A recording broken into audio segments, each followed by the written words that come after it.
everybody, it's Femtrooper, and today I'm going to be reviewing Harvestella.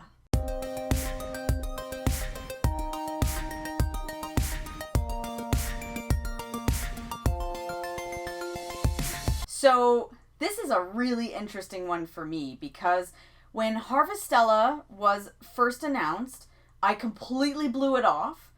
I thought, ew, I hate farm sims so much. Gross. I don't want anything to do with it. It's a JRPG, but it's a JRPG with a farm sim element, so I'm just gonna skip that. Like, it's so obvious. It's not for me. I hate farm sims.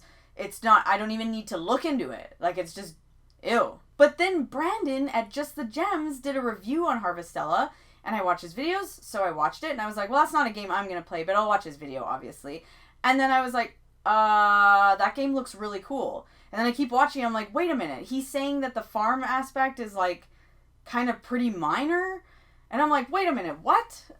It's like, if you don't care about farm sims, you can get past that? And I was like, okay, and then the game looks phenomenal, looks gorgeous, and now I'm like, okay, so maybe I do want to play this game? So, Harvestella has a demo on the Switch. I download it. I think, oh my god, this game's amazing. So, here it is, Harvestella. I end up buying it because I think, no, this is awesome. This is really good. I'm definitely freaked out because there's no difficulty settings, but I'm like, I'm going to do this. I've got this. And you know what, guys? I did. I beat it, and I'm, like, blown away. It's one of my favorite Switch games of all time now. Harvestella is kind of a classic amnesia kind of story where you're like, I've seen it before. The main character has no idea who they are, and they wake up in a world where they don't know anything. Like, we've seen it. So there's nothing at the start that makes you, go wow immediately. The thing that made me go wow was, and again, it's not, okay, maybe a minor spoiler here, but, like, nothing crazy. All I'm going to say about this game is that on the outside, this appears to be a JRPG set in a medieval kind of setting, like there's not really tons of technology or anything like that. Like, it's not like Final Fantasy VII, or something, you know what I mean? Like, it's just really standard little villages, your standard JRPG stuff. And then there's something kind of spacey about it.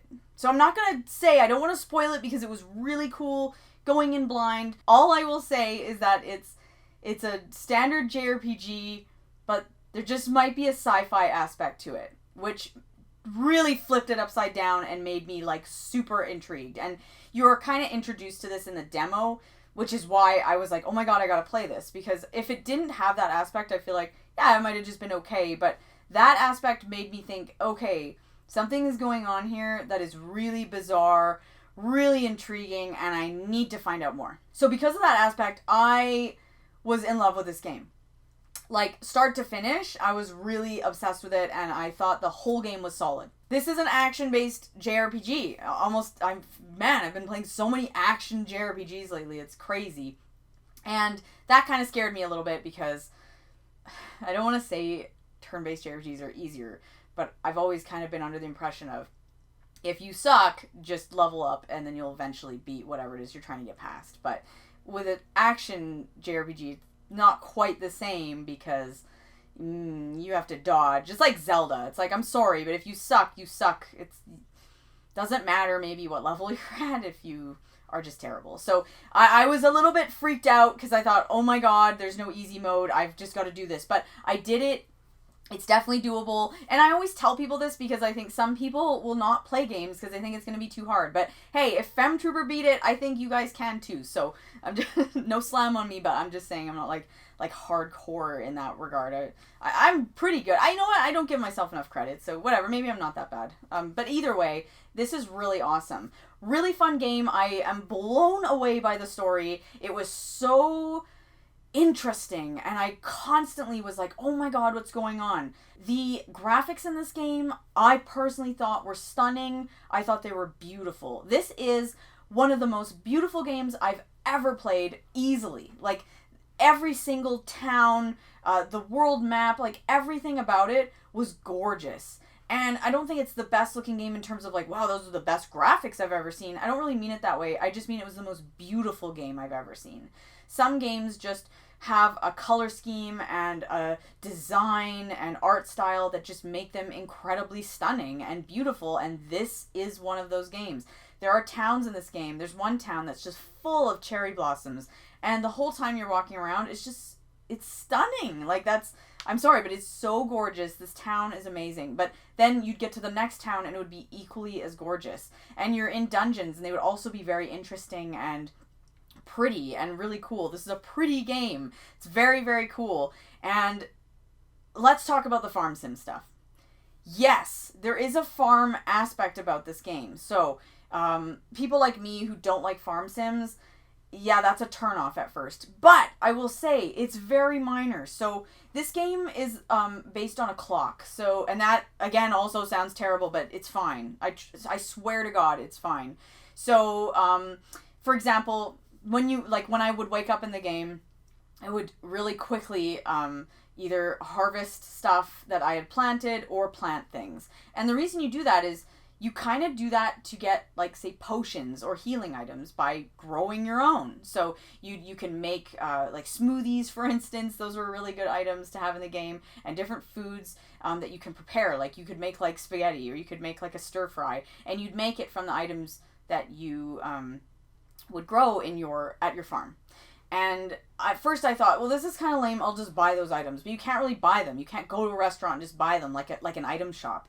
You have to make them yourself. So there's that crafting and sort of farming aspect, but it's really just the first, like, when you wake up, I would just do that really quickly, make sure I had all the items I needed for the day, and then I would just go back to the dungeon. Because if you stay at a dungeon too long, you will pass out. So, and then you have to pay a doctor's fee. And that happened many times because I would play this game and fall asleep, and then my character would just stand there and the timer would go up, and I'd wake up and be like, you owe me $1,500. I was like, oh my God. So I got better at that. But anyway, there is a farm aspect. Yes.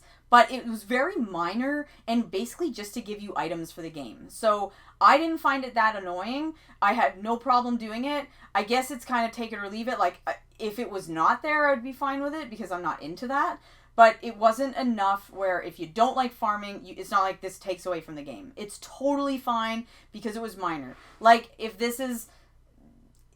you were to say how much time are you investing in the farming, it's like 10-15% out of the whole game. Like 80 to 85% of the game is not that. So I'm telling you, I swear to God, and this is somebody who legitimately hates farming games. Like, I hate them. I find them so boring. It's just waking up, farming, doing nothing. They're so nowhere to me. And I mean, no disrespect to people who like them. I personally find them boring. So, you know, when I play a game, I don't want to spend my time playing a game like that. So I was super worried about Harvestella. It is not like that at all. So if you like farming, you're going to be like hyped on that part of the game. So that's great for you. If you don't like farming, you're just going to be totally okay with this and it won't matter. It's fine. I'm telling you, I swear to God. So now that the farming aspect thing is out of the way, I can tell you that this game is fantastic. Beautiful music, absolutely beautiful, high quality. I really, truly, it kind of looked like Bravely Default to me, like the graphics, so I found it to be, like, it reminded me of that, because it is Square Enix, and you think, well, I really hope we get more from this. Like, it'd be neat if we got, like, a Harvestella 2, or something else like it, because I feel like this game really went under the radar for people, and I don't know if it's because of the farming aspect. Like, maybe a lot of people were like, ew, I don't want that. Because I know a lot of people who do like that. Like, they love crafting, they like farming. So I'm like, this should appeal to a lot of people, but it didn't appeal to somebody like me. So I was not a, first adopter here. I was not buying it day one until, thank you, Branden, until I saw your review. And then I thought, oh my God, I should give this a chance. And thank God I did, because it's wonderful.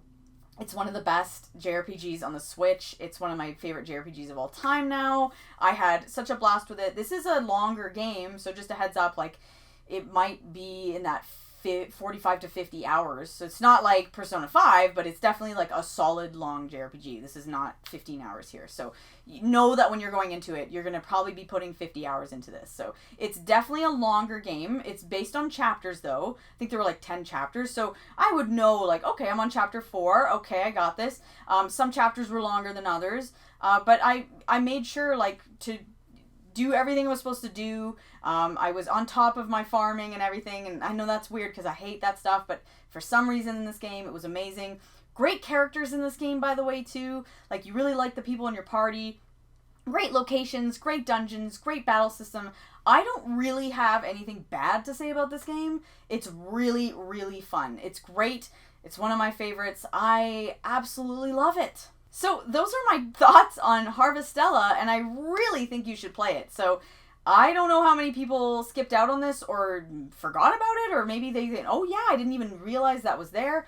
Whatever. Definitely play the demo. You owe it to yourself as a JRPG fan because I really think it's a great game. And I'm telling you, the farming aspect is minor. So don't worry about that. I wouldn't consider this a farming JRPG in the slightest. I would be like, oh yeah, there's like a bit of farming in it. But like, I wouldn't put that in the title. It's just really good. It's a great game. And I love it. And I can't recommend it enough. So please check out Harvestella. It's really worth your time. And I will see you guys in my next video.